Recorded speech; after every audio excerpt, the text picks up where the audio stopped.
Well, I was looking for these hot springs and I didn't find them. There's nothing like the pictures that they showed me or anything, so I don't know.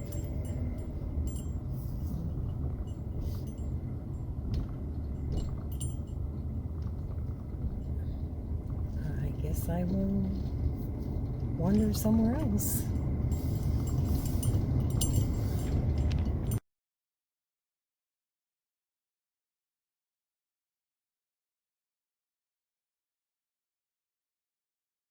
I've found different hot springs down here.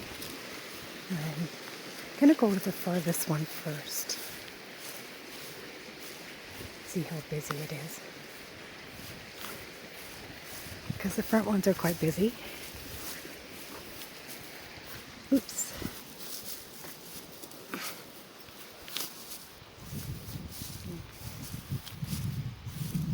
It says there's 3 sets, but I'm not finding the 3rd set. We'll see.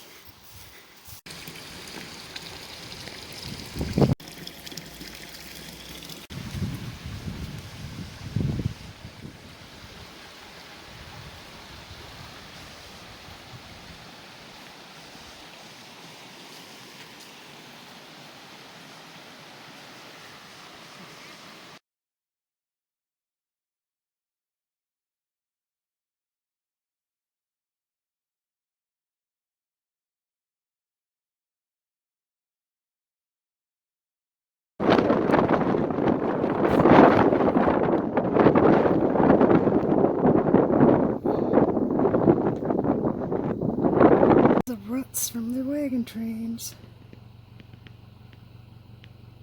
See them continuing on this side as well.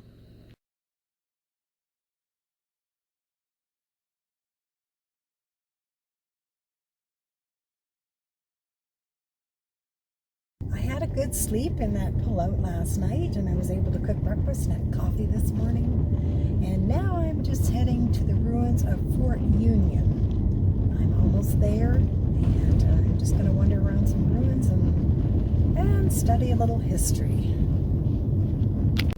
See some of the ruins there already.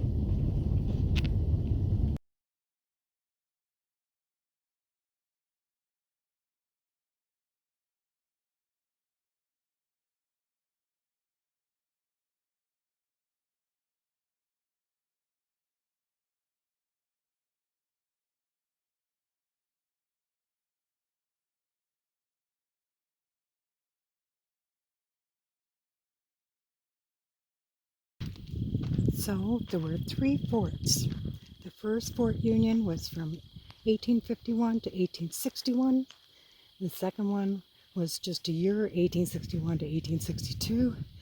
And that was a star-shaped earthwork built to defend the Union during the Civil War. And the third Fort Union was 1863 to 1891, which is a military hub sustaining American dominance in the Southwest. The first Fort Union was a remote army fort for the newly acquired New Mexico Territory, charged with defending the people and supplies on the Santa Fe Trail.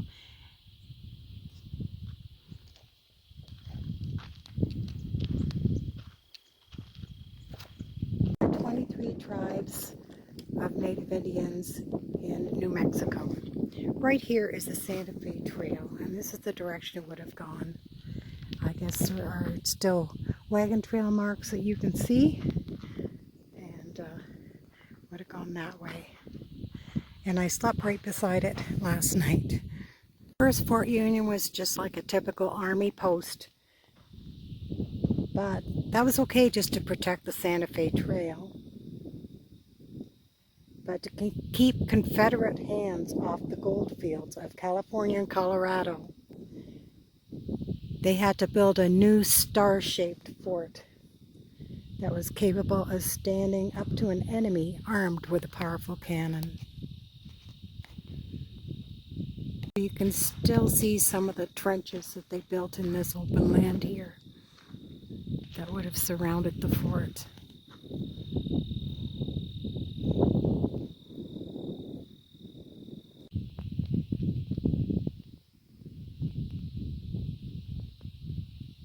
there you can see the remains of the first Fort Union.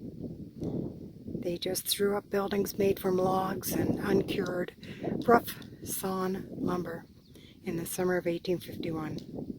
It was just to establish a federal presence and to protect local residents and travelers on the Santa Fe Trail from raids by the Comanches, Kiowas, Apaches, and Mountain Utes.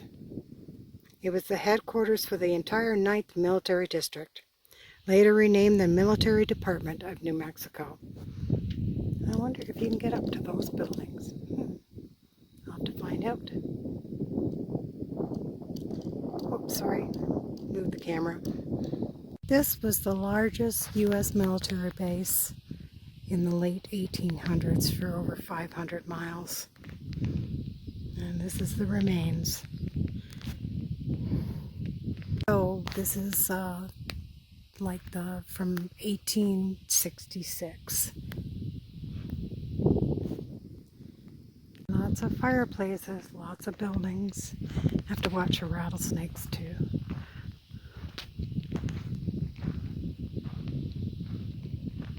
This row of 9 houses,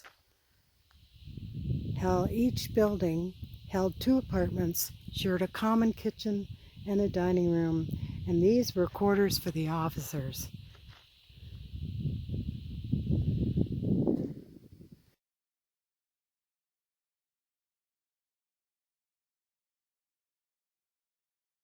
The old flagpole is still there. In the distance there you can see the Fort Union Arsenal. Of course they wanted to keep the gunpowder and everything away from where they lived in case anything happened to it. So right here would have been the store, the military general store. People were coming and going all day long. They came in off-duty hours also just to hear gossip or hear the news and to be entertained. There was a restaurant, there was a bowling alley, and there was also billiards, and occasionally champagne.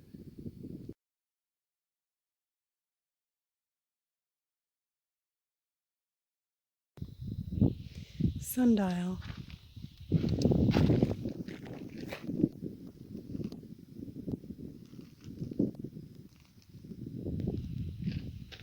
That's cool.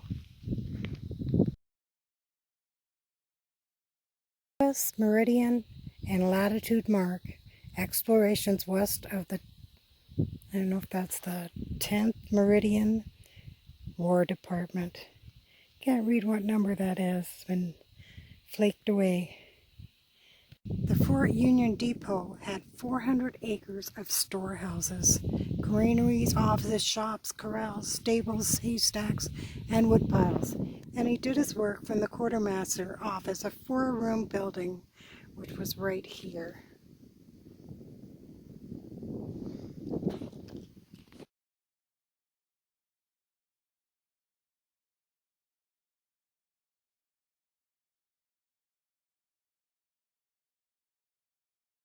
This was a well of some sort. It was like 2 different worlds. One was the post of Fort Union, and the other was Fort Union Quartermaster Depot. They were like 2 small towns that just happened to be side to side. Each had a different commander and a different mission to fulfill.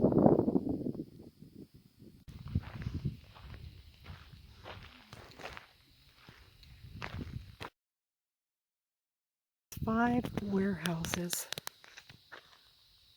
Tons of food was stored. 2,000 to 3,000 freight wagons a year were offloaded into these, where they stored, inventory, organized, and redistributed thousands of tons of food and equipment to support the troops operating in the Southwest. There would be civilian shopkeepers and enlisted personnel here.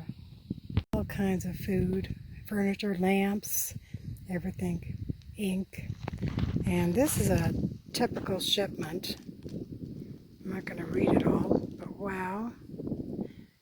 And then this as all the places that it would be sent to.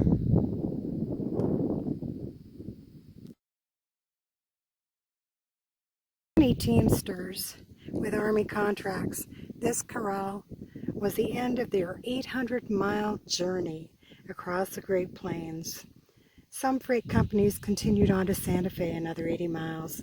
Some turned left at the Rio Grande and went on to deliver their cargoes another 500 miles further south to Chihuahua, Mexico.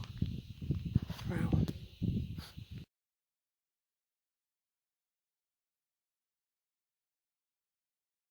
It was the mechanics' corral where they repaired wagons and wheels, and they employed over 70 civilian employees to repair all the things here.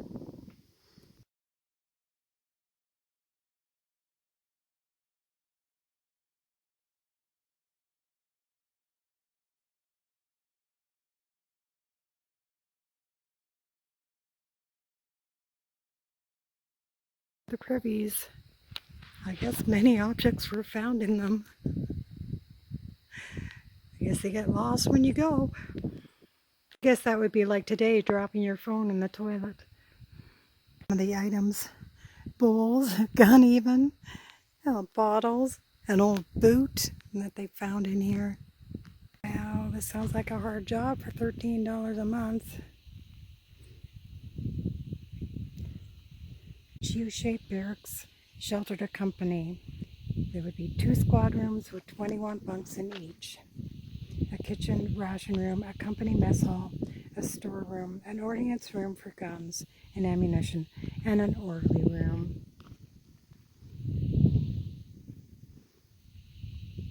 He even had a small reading room. Men came from Ireland, Germany, Canada, Scotland, England, France, and Switzerland. There were some Spanish-speaking New Mexican volunteers, and Black Buffalo soldiers also served here.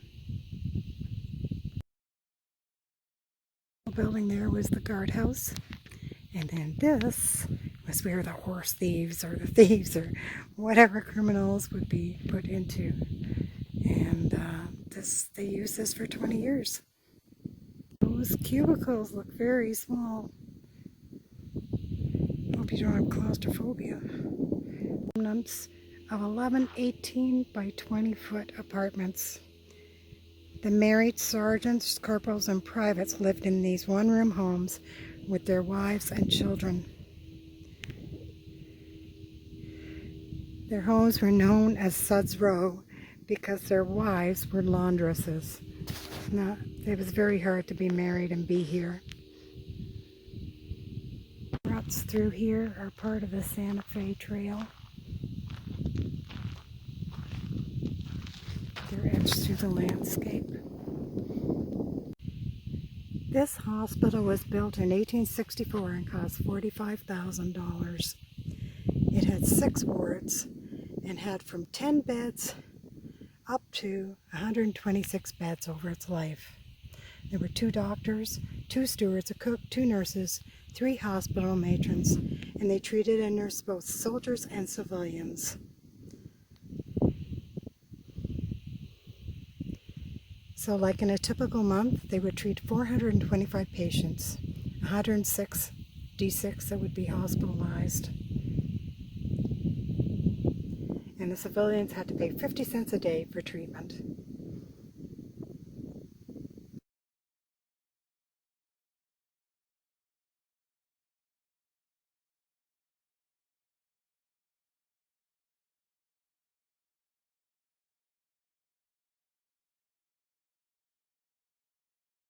Volcano.